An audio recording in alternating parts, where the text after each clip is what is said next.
So here we have 3.2, and we're looking at a difference of perfect squares. So remember when we did factoring with stuff like x squared minus 9, and we knew that it factored into x minus 3 and x plus 3? So that is a difference of perfect squares, and in order to be a difference of perfect squares, you have to have something times itself minus something times itself. So here, is 25y squared something times itself? 5y. What about 64? Is that something times itself? Yes. And is it a subtraction? Yes. So this is going to factor into 5y minus 8 and 5y plus 8. And those are called conjugates. Whenever you have factors that are identical except the last sign is opposite, those are called conjugates. Okay. So same thing here, but now we've added another variable. So this would be 2w minus 7u and 2w plus 7u. Now, if this was a plus, would it work? Well, the reason it works before is, this times this are opposites. But if that was a plus, then these would both need to be plus. And now does the middle term cancel? No. So it has to be a subtraction. Okay. So let's pretend this was x squared minus 7x minus 18. Can you think of two numbers that multiply to be negative 18 and add to be negative 7? So if we have negative 18, 1 and 18, that doesn't work. 2 and 9, that one will work.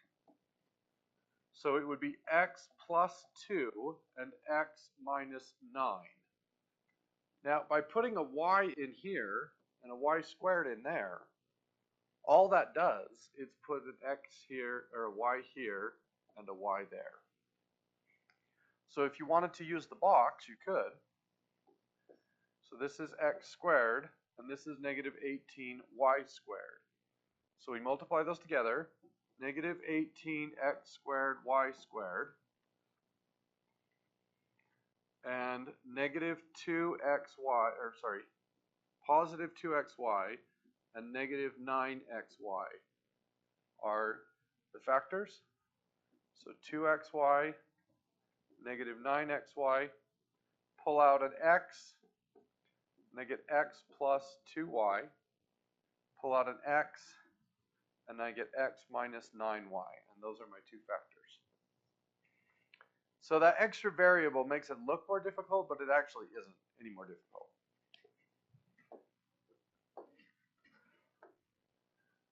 All right. So here, is there a number that goes into 6u squared, 78u, and 72? 6 does. So I'm going to yank a 6 out of all of these. And I get 6 times u squared minus 13u plus 12. And then I put this in the box. So u squared and 12. Multiply those together. 12u squared. 1 and 12, 2 and 6, 3 and 4. Those are my options. And I need to make a positive 12 and a negative 13.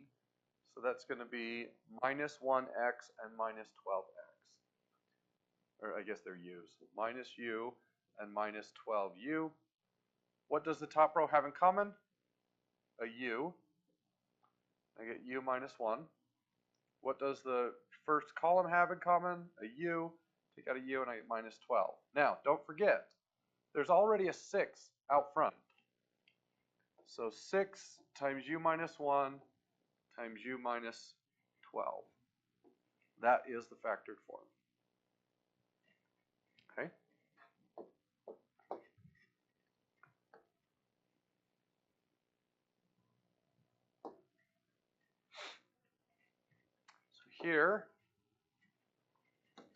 what do these two terms have in common? What can you take out of 27w to the third and 75w? A 3 and w. So we pull out 3w, and I'm left with 9w squared minus 25. And then notice, this is a difference of two squares. So that's going to continue to factor into 3w minus 5 and 3w plus 5. Does that make sense? Okay.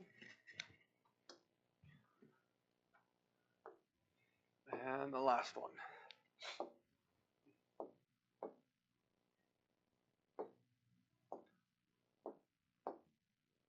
Okay. I'm going to stick this one in the box. It looks a little bit weird. So x to the fourth and 36. Multiply those together. 36x to the fourth.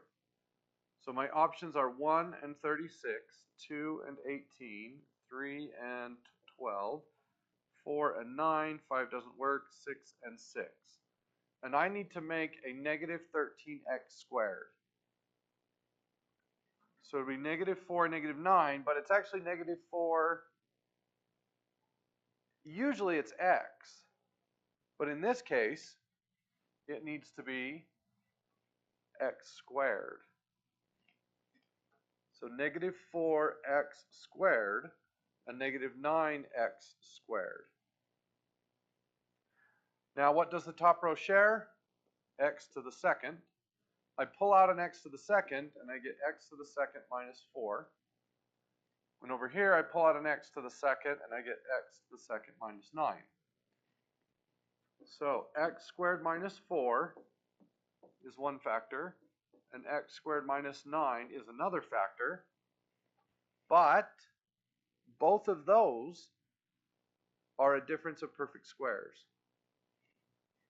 So this one turns into x plus 2 and x minus 2, and this one turns into x minus 3 and x plus 3. Okay? All right? That is it. Get to work on 3.2.